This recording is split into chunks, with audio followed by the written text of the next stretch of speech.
22 বছর পর কাল চাঁদপুর যাচ্ছেন প্রধানমন্ত্রী তারেক রহমান। যোগ দেবেন বরুড়া লক্ষ্মীপুরের পথসভায়, জেলা জুড়ে উৎসবের আমেজ। মোহনা টেলিভিশনে সংবাদ প্রকাশের পর 2 যুগ বন্ধ থাকা সিরাজগঞ্জ বাস টার্মিনাল চালুর উদ্যোগ, জনমনে স্বস্তি। সারা দেশের মতো কোরবানির পশু লালন পালনে ব্যস্ত টাঙ্গাইলের খামারি, প্রস্তুত 2.5 লক্ষাধিক পশু, আমদানি না হলে লাভের আশা। এবং ভারতের উত্তরপ্রদেশে ভারী বর্ষণ ও বজ্রপাতে নিহত 111 জন, আহত 72, জেলায় জেলায় উদ্ধার অভিযান অব্যাহত।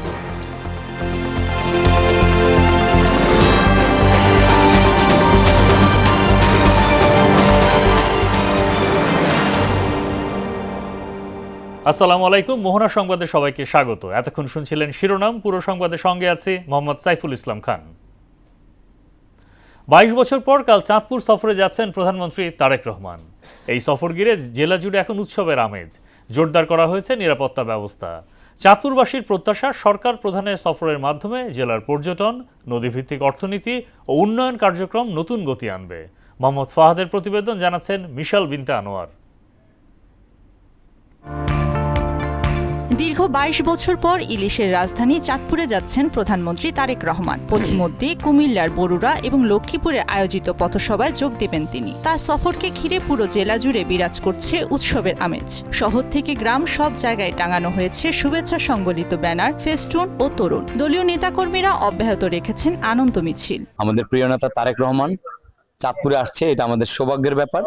হাজার হাজার ছাত্ররা সেখানে অবস্থান করবে তারেক রহমানকে গ্রহণ করার জন্য।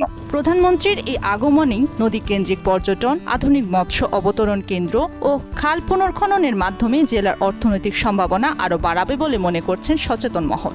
চাঁদপুর এবং পার্শ্ববর্তী জেলাগুলোর শিক্ষার মান উন্নয়নের ক্ষেত্রে বিজ্ঞান ও প্রযুক্তি বিশ্ববিদ্যালয়টি এবং মেডিকেল কলেজের অবকাঠামো খুব দ্রুত বাস্তবায়ন। বিরাষ্ট্রীয়করণকৃত জুট মিল বন্ধ অবস্থায় রয়েছে। এই 2টি জুট মিল যদি চালু করা যায় তাহলে প্রায় 20,000 লোকের কর্মসংস্থান হবে। আমাদের মনেরটাকে যদি আমরা সুন্দরভাবে সাজাতে পারি, এই চাঁদপুর হবে সারা বাংলাদেশের মধ্যে একটা সুন্দর একটি পর্যটন নগরী। সফরসূচি অনুযায়ী সরকার প্রধান শাহরাস্তি ও মতলব দক্ষিণ উপজেলার বিভিন্ন উন্নয়ন কার্যক্রম পরিদর্শন সহ চাঁদপুর সরকারি কলেজ মাঠে আয়োজিত ফ্যামিলি কার্ড বিতরণ অনুষ্ঠানে অংশ নেবেন। মাননীয় প্রধানমন্ত্রী 16ই মে এই খাল খনন কর্মসূচির উদ্বোধন করবেন। এই কর্মসূচির মাধ্যমে আমাদের মেইন টার্গেট যেটা, আগামী 5 বছরে কমপক্ষে 20,000 কিলোমিটার খাল আমরা পুনঃখনন করব। 4টি প্রোগ্রাম চাঁদপুরের জেলার মধ্যে। ওনার আগমন উপলক্ষে আমরা আজকে সকল সরকারের সকল দপ্তরের লোকজন আসছে। প্রধানমন্ত্রীর আগমন ঘিরে নিরাপত্তা ব্যবস্থা আরো জোরদারের কথা জানান জেলা প্রশাসক। চাঁদপুরের আইনশৃঙ্খলা পরিস্থিতি আলহামদুলিল্লাহ ভালো আছে এবং আমরা এই ব্যাপারে সবাই সচেষ্ট আছি, সক্রিয় আছি, সচেতন আছি। সব রকম রিকনেসান্সের কাজ শেষ করেছি, এখানে যেমন প্রয়োজন সেরকম নিরাপত্তা ব্যবস্থা করেছি।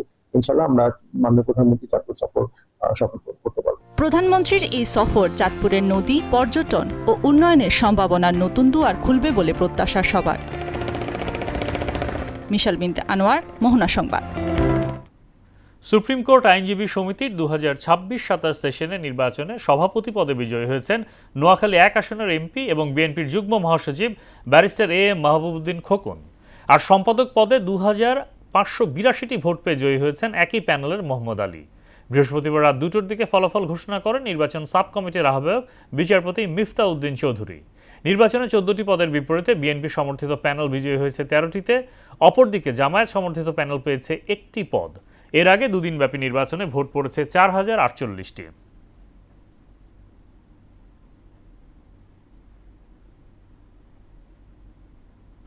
মোহনা টেলিভিশনে সংবাদ প্রচারের পর অবশেষে চালুর উদ্যোগ নেওয়া হয়েছে দীর্ঘদিন বন্ধ থাকা সিরাজগঞ্জের মির্জা মুরাদুজ্জামান পৌর বাস টার্মিনাল।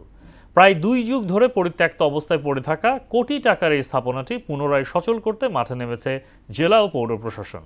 সিরাজগঞ্জ প্রতিনিধি আশরাফুল ইসলাম জয়ের তথ্যচিত্রে তাহসিন তারিনের প্রতিবেদন। সিরাজগঞ্জ শহরকে আধুনিক ও যানজট মুক্ত করতে 2003 সালে 2,14,70,000 টাকা ব্যয়ে নির্মাণ করা আধুনিক পৌর বাস টার্মিনালটি পড়ে আছে পরিত্যক্ত অবস্থায়। গেল ৯ মে মোহনা টেলিভিশনে ২ যুগেও চালু হয়নি কোটি টাকার বাস টার্মিনাল শিরোনামে সংবাদ প্রচারের পর প্রশাসনের নজরে আসে বিষয়টি। এরপরই বাস টার্মিনালটি পুনরায় চালুর উদ্যোগ নেয় সিরাজগঞ্জ জেলা প্রশাসন ও পৌরসভা। বাস টার্মিনালটি চালুর খবরে খুশি স্থানীয়রা। চালু করার জন্য কাজ শুরু করে দিছে, বাস স্ট্যান্ড পরিষ্কার করতেছে, বাস স্ট্যান্ড দোকান পাট আসছে সব ভেঙে নিয়ে চালানো করছে। শহরে জাম লেগে যায়, সেজন্য সবাইকে বলে দেখতে দোকান পাট সব উচ্ছেদ করে নিতে বলছে। প্রশাসক উদ্যোগ নিয়েছে চালু করার জন্য, এই জন্য জেলা প্রশাসককে ধন্যবাদ। জনদুর্ভোগমূলক সংবাদ প্রচারে মোহনা টেলিভিশনকে ধন্যবাদ জানিয়ে শীঘ্রই টার্মিনালটি চালুর আশ্বাস দেন সিরাজগঞ্জ পৌর প্রশাসক শাহাদাত হোসেন। পৌরসভার থেকে পরিদর্শন করে প্রথম অবস্থায় সেটাকে পরিষ্কার পরিচ্ছন্নতার অভিযান চালিয়ে সেটা পরিষ্কার করছি। দ্বিতীয়ত আমরা সেখানে যে কাঠামোগত যে পরিবর্তন দরকার, ফ্যান, বিদ্যুতের সংযোগ এবং গণ শৌচাগারগুলো পরিত্যক্ত অবস্থা আছে, সেগুলোকে সংস্কার করে ব্যবহারযোগ্য অবস্থায় আনার জন্য আমরা কাজ শুরু করেছি। ঈদ উল আজহার আগেই এই টার্মিনালটি চালু হবে বলে জানান সিরাজগঞ্জ জেলা প্রশাসক।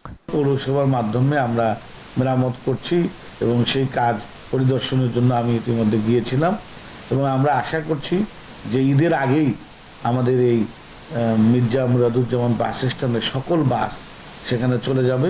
দ্রুত সংস্কার কাজ শেষ করে টার্মিনালটি চালু হলে কমবে যানজট, জনমনে ফিরবে স্বস্তি, এমনটাই প্রত্যাশা স্থানীয়দের। তাহসিন তারিন, মোহনা সংবাদ। বৃষ্টির কারণে বাজারে সবজির সরবরাহ কমেছে, ফলে সব সবজির দামই এখন বেশ চড়া। সেই সঙ্গে বেড়েছে ডিম এবং পেঁয়াজের দাম, আর সরকার নির্ধারিত দরে বাজারে ভোজ্য তেল না পাওয়ায় ক্রেতার ভোগান্তি বাড়ছে। রাজধানীর বাজার পরিস্থিতি নিয়ে আরও জানাতে যুক্ত হচ্ছেন সহকর্মী উষা ফেরদৌস। উষা, বাজারে পণ্যের ঊর্ধ্বগতি কি বলছেন ক্রেতারা?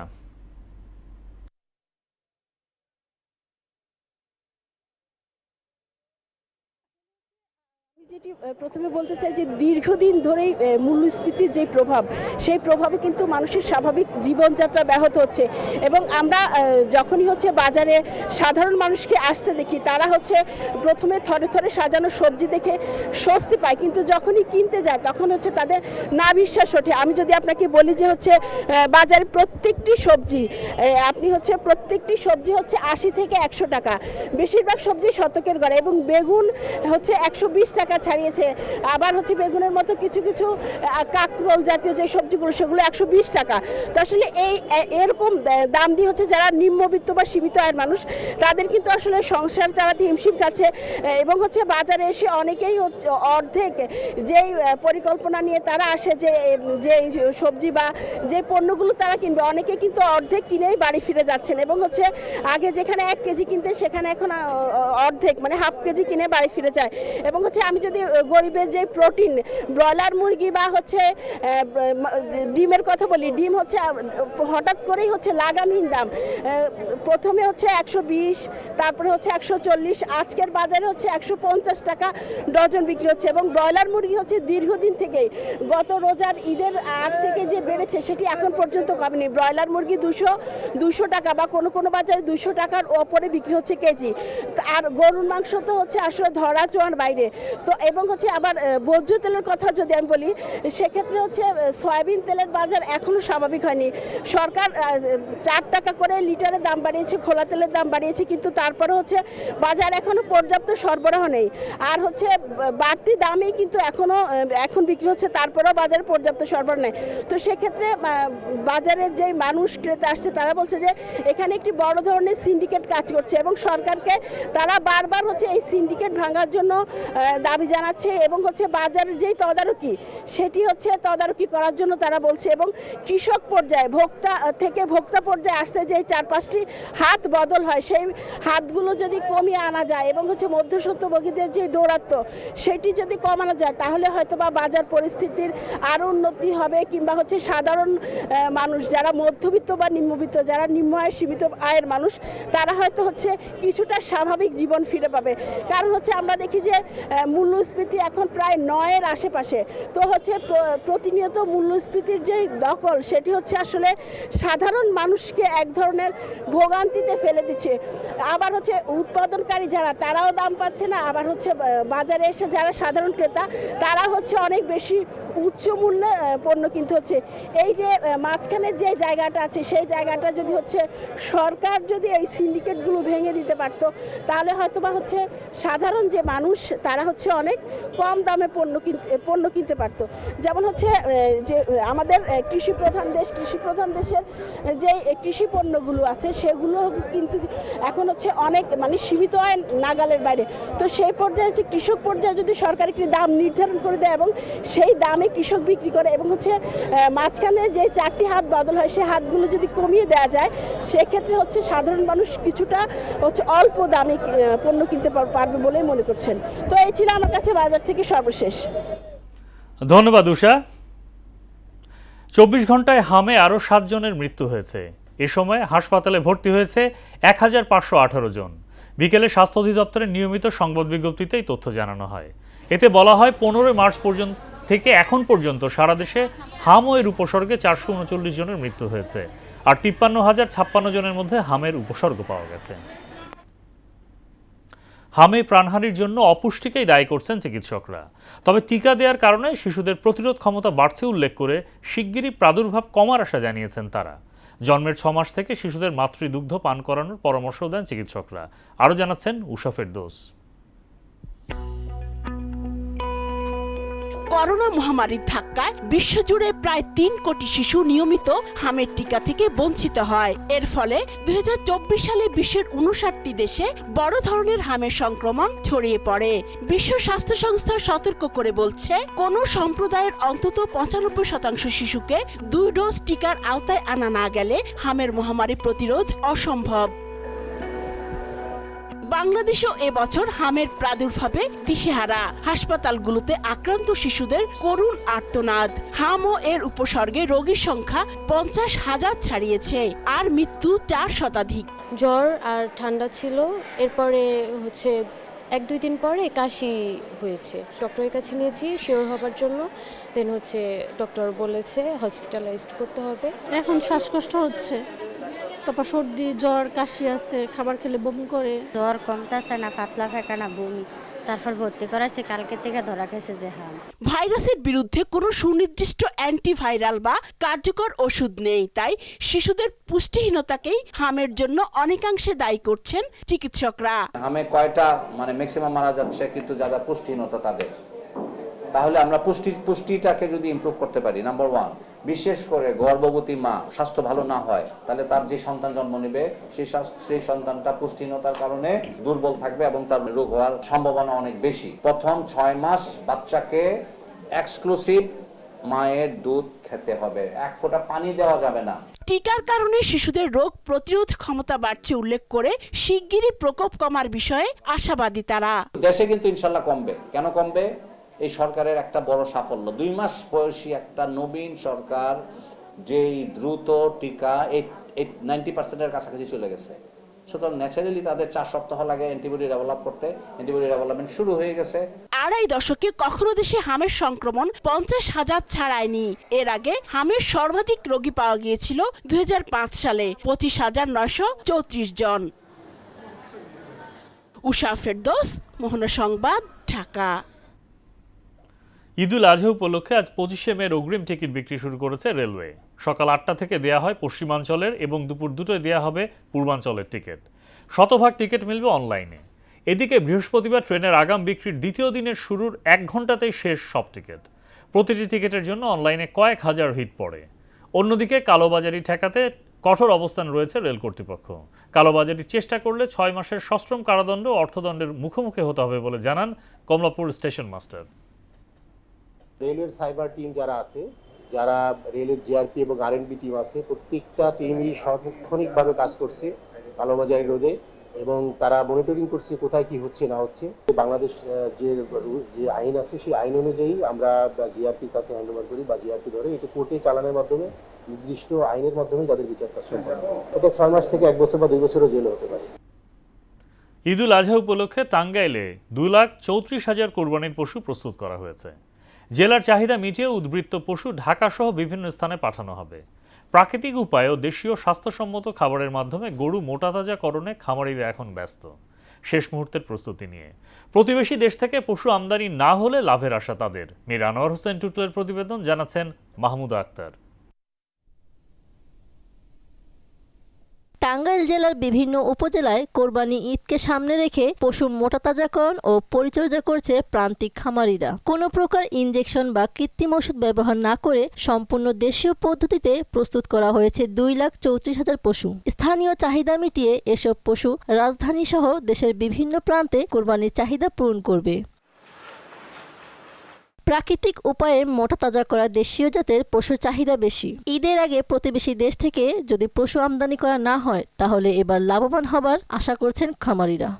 যা খাদ্য ঘাস খেলাই, পোনা ঘাস, খেয়ার, বুসি, কোনো মেডিসিন খেলাই না, প্রাকৃতিক খাবার খাওয়াইয়া রেডি করা হইতেছে ঈদের জন্য। যদি না আসে তাহলে আমরা লাগলে কিছু লাভের আশা করতে পারবো, আর যদি আসে তাহলে কিন্তু আমরা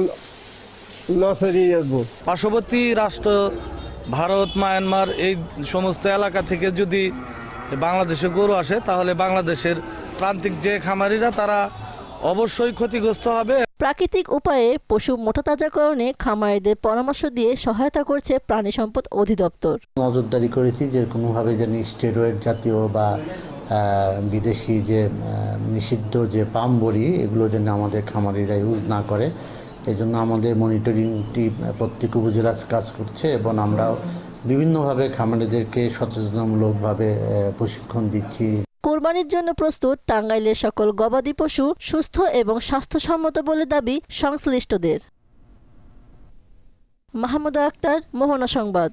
টাঙ্গাইলের ঘাটাইলে সাইকেল মিস্ত্রি থেকে দন্ত চিকিৎসক বনে যাওয়া ভুয়া চিকিৎসকের দৌরাত্মে স্বাস্থ্য ঝুঁকিতে রয়েছেন এলাকাবাসী। প্রাতিষ্ঠানিক কোনো ডিগ্রি না থাকলেও গাঢ় বাজারে ডাক্তার নামধারী মাইনুল ইসলাম স্বপন পাশাপাশি গড়ে তুলেছেন দুটি প্রতিষ্ঠান। ভুক্তভোগী রোগীদের চিকিৎসা কাজে অর্থ ব্যয় হলেও সঠিক সেবা থেকে বঞ্চিত হচ্ছেন তারা। মাঝে মধ্যে ভ্রাম্যমাণ আদালত অভিযান পরিচালনা জরিমানা করলেও থেমে নেই ভুয়া চিকিৎসক মাইনুল। গোলাম মোস্তফার প্রতিবেদন, জানাচ্ছেন মাহমুদ হোসেন। এখন তো আসলে মিডিয়ার যুগ, বিশেষ করে হলো বিভিন্ন রকম সত্যতা থাকতে পারে। টাঙ্গাইলের ঘাটাইলের গারো বাজারে প্রাতিষ্ঠানিক শিক্ষা না থাকলেও ভুয়া ডাক্তার সেজে রোগী দেখছেন মাইনুল ইসলাম স্বপন। শুধু তাই নয়, পাশাপাশি গড়ে তুলেছেন মরিয়ম ডেন্টাল কেয়ার ও মা ডেন্টাল কেয়ার নামে দুটি ভুয়া প্রতিষ্ঠান।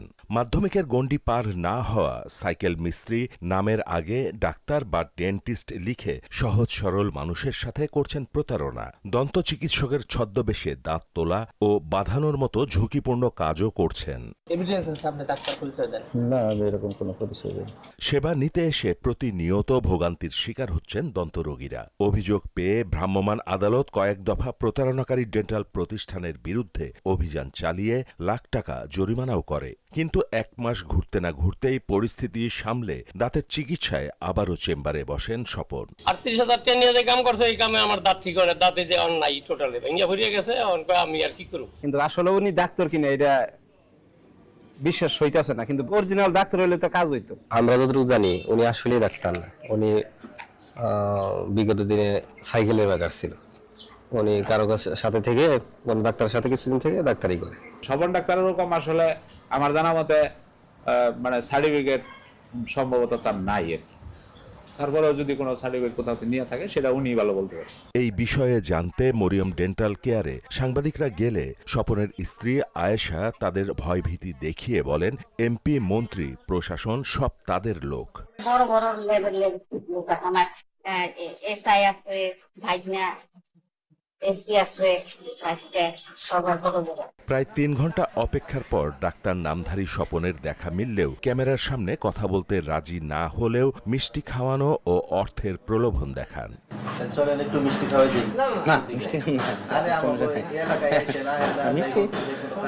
ভুয়া চিকিৎসকের বিরুদ্ধে প্রয়োজনীয় ব্যবস্থা গ্রহণের কথা জানান উপজেলা স্বাস্থ্য ও পরিবার পরিকল্পনা কর্মকর্তা। মা এবং মরিয়ম যেটা করেছিলেন সেটা 1.5 বছর আগেও আমরা একটা অভিযান পরিচালনা করেছি। তারা আমাদের অগোচরেই আবার নতুন করে হয়তো খুলেছে, সেজন্য তাদেরকে দ্বিতীয় টাইমের অপরাধের জন্য তখনকার যতদূর মনে পড়ে 1 লক্ষ টাকা জরিমানা করা হয়েছিল। এখন দ্বিতীয়বার যদি একই ধরনের অপরাধ সংগঠিত করে তাহলে জরিমানার পরিমাণটাও ডাবল হয়ে যায়। এখন তাদের বিরুদ্ধে অচিরেই আমরা ব্যবস্থা নেব। সচেতন মহলের দাবি, মানুষের স্বাস্থ্য ঝুঁকি কমাতে এসব চিকিৎসক ও প্রতিষ্ঠানের বিরুদ্ধে নিতে হবে কঠোর ব্যবস্থা। মাহমুদ হোসেন, মোহনা সংবাদ। বনলতা সেনের নাটোরে এখন প্রকৃতি জুড়ে কৃষ্ণচূড়ার রক্তিম সৌন্দর্য। শহরের ঐতিহ্যবাহী স্থাপনা উত্তরা গণভবনের দেয়াল ঘেঁষে অথবা বিস্তীর্ণ মাঠের পাশে ব্যস্ত সড়ক জুড়ে এখন কৃষ্ণচূড়ার রাজত্ব। আর সেই রাজত্বের সৌন্দর্য আরও বাড়িয়ে দিয়েছে জারুলের বেগুনি, সোনালুর হলুদ এবং মাধবীলতার গোলাপি রং। ফুলের অপরূপ সৌন্দর্য ভুলিয়ে দিচ্ছে জীবনের ক্লান্তি, সতেজ করছে মন প্রাণ। জাহিদ হাসানের তথ্যচিত্রে জানাচ্ছেন মিশাল বিনতে আনোয়ার। বনলতার শহর নাটোর জুড়ে এখন বর্ণিল ফুলের আলপনা। নাগরিক জীবনের ক্লান্তি দূর করতে প্রকৃতির মাঝে এক অনন্য রঙিন ক্যানভাস এঁকেছে কৃষ্ণচূড়া। নাটোরের উত্তরা গণভবনের প্রধান ফটক এবং বিস্তীর্ণ মাঠের পাশে কৃষ্ণচূড়ার অপরূপ দৃশ্য ঐতিহ্যবাহী স্থাপনাটির সৌন্দর্য বাড়িয়ে দিয়েছে আরও কয়েক গুণ। সবুজ পাতার ফাঁকে লাল কৃষ্ণচূড়ার সৌন্দর্য বিমোহিত করে সব বয়সী মানুষকে। কৃষ্ণচূড়ার অনন্য রূপের সাথে যোগ হয়েছে জারুলের বেগুনি, সোনালুর হলুদ এবং মাধবীলতা স্নিগ্ধতা, যেন নাগরিক ক্লান্তি দূর করতে শিল্পীর তুলিতে আঁকা প্রকৃতির নীরব সৌন্দর্যের প্রতিচ্ছবি প্রতিটি পরতে পরতে। রাস্তায় বা সব জায়গায় ছড়িয়ে ছিটিয়ে লাল রক্তের মতো ছড়িয়ে ছিটিয়ে থাকে, দেখতে অপরূপ সৌন্দর্য লাগে। নাটোরতে এমনিতেই অনেক সুন্দর, তারপরে এখন কৃষ্ণচূড়া ফুলের কারণে এখন আরো বেশি সুন্দর লাগতেছে। গণভবন, যেটা বলা হয় প্রধানমন্ত্রীর দ্বিতীয় বাসভবন, সেখানকার কৃষ্ণচূড়া ফুল আরো অনেক সুন্দর। নানা রঙের এই ফুলের অপরূপ সৌন্দর্য জীবনের ক্লান্তি ভুলিয়ে মন প্রাণ করে তোলে সতেজ।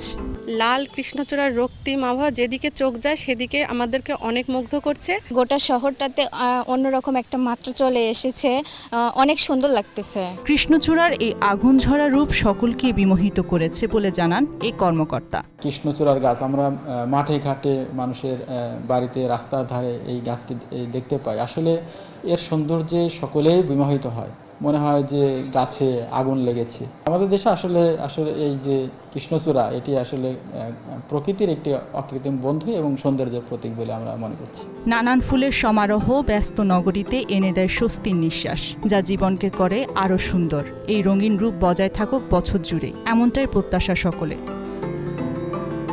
মিশাল বিনতে আনোয়ার, মোহনা সংবাদ।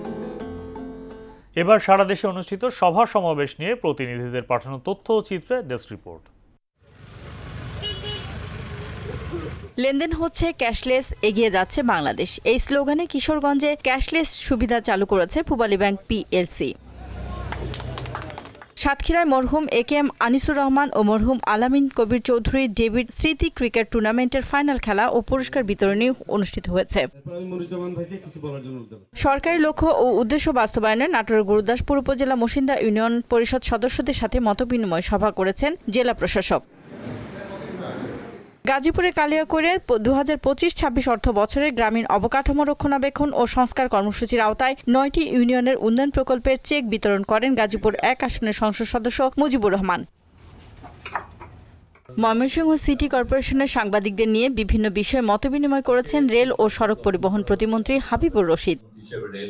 সামাজিক যোগাযোগ মাধ্যম ফেসবুকে চাঁপাইনবাবগঞ্জের এক স্কুল শিক্ষককে নিয়ে গুজব ছড়ানোর প্রতিবাদে সংবাদ সম্মেলন করেছেন ভুক্তভোগী শিক্ষক। প্রশ্ন ফাঁস অথবা কোনো ছাত্রছাত্রীকে পরিষ্কার পরিচ্ছন্ন ও তিলোত্তমা শহর গড়ার লক্ষ্যে মানিকগঞ্জে খাল পরিষ্কার কর্মসূচির উদ্বোধন করেন বেসামরিক বিমান পরিবহন ও পর্যটন মন্ত্রী আফরোজা খানম রিতা। রংপুরের উত্তম স্কুল অ্যান্ড কলেজের বার্ষিক ক্রীড়া প্রতিযোগিতায় পুরস্কার বিতরণী অনুষ্ঠান ও আলোচনা সভায় প্রধান অতিথি হিসেবে উপস্থিত ছিলেন রংপুর 1 আসনের সংসদ সদস্য মোহাম্মদ রায়হান সিরাজি। দিনাজপুরের বোচাগঞ্জে প্রাণী সম্পদ ও ডেইরি উন্নয়ন প্রকল্পের আওতায় 400 জন দুগ্ধ উৎপাদনকারী খামারি এবং সমতল ভূমিতে বসবাসরত ক্ষুদ্র ও নৃগোষ্ঠী পরিবারের মাঝে গৃহপালিত পশুসহ বিভিন্ন উপকরণ বিতরণ করেন দিনাজপুর 2 আসনের সংসদ সদস্য আলহাজ সাদিক রিয়াজ চৌধুরী পিনাক। পটুয়াখালীর বাউফলে স্বর্ণশিল্পী উজ্জ্বলকে হত্যার সাথে জড়িত আসামিদের দ্রুত গ্রেফতার ও দৃষ্টান্তমূলক শাস্তির দাবিতে পটুয়াখালীর বাউফলে মানববন্ধন করেছে এলাকাবাসী। বান্দরবানে মাল্টিমিডিয়া জার্নালিজম বিষয়ক 3 দিনব্যাপী প্রশিক্ষণের সমাপনী অনুষ্ঠানে প্রধান অতিথি হিসেবে প্রশিক্ষণার্থীদের হাতে সনদ তুলে দেন বান্দরবান জেলা প্রশাসক মোহাম্মদ সানিউল ফেরদৌস। টাঙ্গাইলে এনসিসি ব্যাংক পিএলসি শাখার আয়োজনে উদ্যোক্তা উন্নয়ন কর্মসূচি হয়েছে। এখানে 90% মানুষ পাবো। জুলাই সনদ নিয়ে অপপ্রচারের প্রতিবাদে ঝিনাইদহে লিফলেট বিতরণ করেছে বিএনপি। উখিয়া পালংখালী ইউনিয়ন যুবদলের সাংগঠনিক সম্পাদক আবুল ফয়েজের বিরুদ্ধে মিথ্যা অপপ্রচারের প্রতিবাদ জানিয়ে স্থানীয় জনসাধারণের ব্যানারে মানববন্ধন হয়েছে। সীতাকুণ্ডের মুরাদপুর ফাউন্ডেশন উদ্যোগে সর্দার মুমিনুল হক ফাউন্ডেশনের সহযোগিতায় 54 জন চোখের ছানি পড়া রোগীর অপারেশন সম্পন্ন করা হয়েছে। মানিকগঞ্জে programme on agriculture and rural transformation for nutrition entrepreneurship and resilience in Bangladesh প্রকল্পের আওতায় দিনব্যাপী প্রশিক্ষণ অনুষ্ঠিত হয়েছে। ডলি বিনতে মনোয়ারা, মোহনা সংবাদ। খেলার খবর ফুটবল। বাংলাদেশ ফুটবল লিগের গুরুত্বপূর্ণ ম্যাচে আজ বসুন্ধরা কিংসের মুখোমুখি হবে আবাহনী লিমিটেড। কুমিল্লার ভাষা সৈনিক শহীদ ধীরেন্দ্রনাথ দত্ত স্টেডিয়ামে ম্যাচ শুরু বিকাল 4:45টায়। লিগের 16 ম্যাচে 35 পয়েন্ট নিয়ে টেবিলের শীর্ষে কিংসরা, সমান ম্যাচে 34 পয়েন্ট নিয়ে 2 আবাহনী। তবে জিতলে শিরোপা পুনরুদ্ধার করবে 5 বারের চ্যাম্পিয়ন বসুন্ধরা কিংস। অন্যদিকে আবাহনী জিতলে কিংসের চেয়ে 2 পয়েন্ট এগিয়ে যাবে এবং শেষ ম্যাচে আরামবাগকে হারালে শিরোপা পুনরুদ্ধার হবে মারফুল হকের দলের। বিশ্বকাপকে সামনে রেখে 26 সদস্যের চূড়ান্ত দল ঘোষণা করেছে ফ্রান্স। এতে Kylian Mbappe, Ousmane Dembele, Marcus Thuram, Adrien Rabiot, Upamecano, টিমের মতো শক্তিশালী ফুটবলারদের রাখা হয়েছে। তবে রাখা হয়নি এদুয়ার্দো কামাভিঙ্গা ও কোলো মোয়ানিকে। গোলরক্ষক হিসেবে আছেন মাইক মাইনান, রবিন রিসা, ব্রাইস সাম্বা। এবারে বিশ্বকাপে ফ্রান্স রয়েছে আই গ্রুপে, যেখানে প্রতিপক্ষ হিসেবে রয়েছে সেনেগাল, নরওয়ে, ইরাক। বাংলাদেশ সময় 16 জুন রাতে সেনেগালের বিপক্ষে ম্যাচ দিয়ে শুরু হবে ফরাসিদের বিশ্বকাপ যাত্রা। দর্শক, এই পর্যায়ে জানিয়ে দিচ্ছি আজকের সংবাদপত্রের গুরুত্বপূর্ণ শিরোনাম।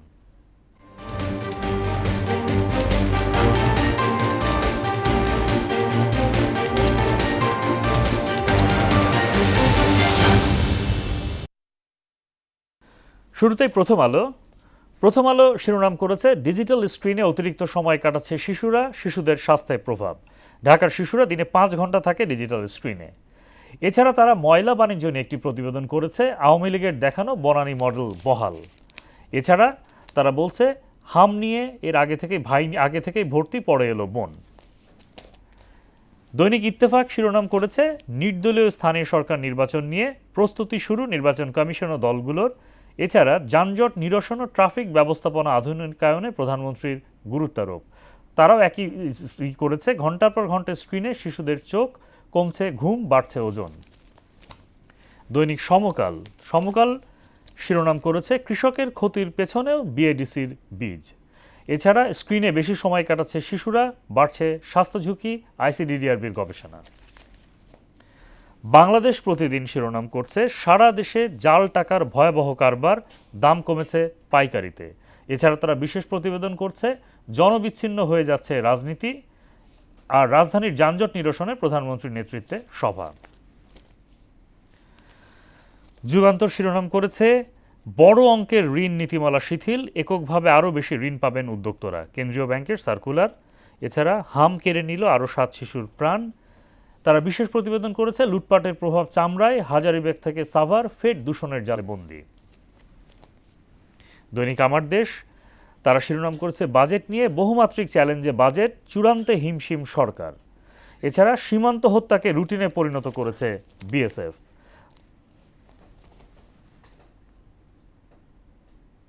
এই ছিল সংবাদপত্রের গুরুত্বপূর্ণ শিরোনাম। শেষ করব মোহনা সংবাদ, যাবার আগে শিরোনামগুলো আরও একবার।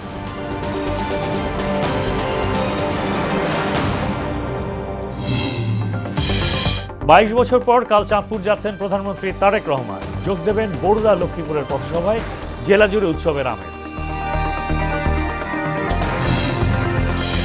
মোহনা টেলিভিশনে সংবাদ প্রকাশের পর 2 যুগ বন্ধ থাকা সিরাজগঞ্জ বাস টার্মিনাল চালুর উদ্যোগ, জনমনে স্বস্তি।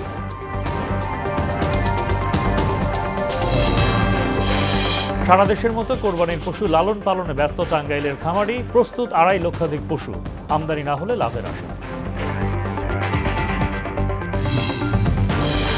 এবং ভারতের উত্তরপ্রদেশে ভারী বর্ষণ ও বজ্রপাতে নিহত 111 জন, আহত 72, জেলায় জেলায় উদ্ধার অভিযান অব্যাহত।